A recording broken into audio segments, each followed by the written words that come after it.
We must make war on poverty. We must go out into the streets and smear the smitties. Quite so sorry. Didn't mean to interrupt. It's quite alright, come in. The president sent me to speak to you. He's greatly distressed. I know he is. He asked me to make an effort to equalize our differences. Do you think we can? If you would stop regarding the Constitution as something handed down from Mount Sinai. I see. If we were to work together. We're not. We're natural enemies.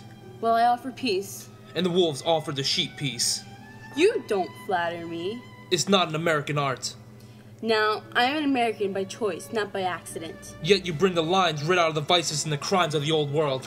Line? The line that the masses of men are born with saddles on their backs, and a chosen few are booted and spurred and derive them from them legitimately by the graces of God.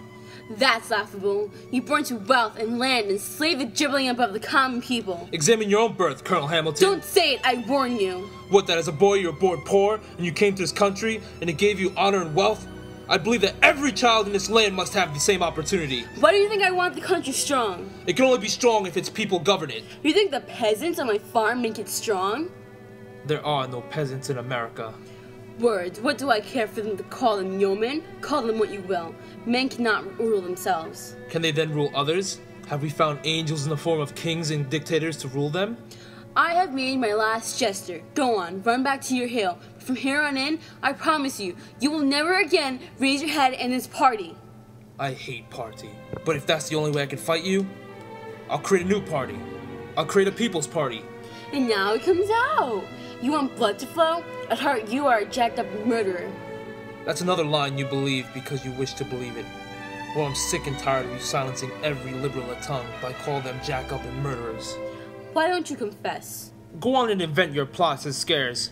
We were asleep rather than the first laborer, and you tangled us, and you tied us. But we are only to awaken and rise up and snap off your Lilliputian cords. Very well. Let it be a fight. And when you stare up at the moms, remember, we who really owns America are quite prepared to take it back for ourselves from your great beast of the people. I'll tell you once our people have the government securely in their hands, they'll be strong as giants.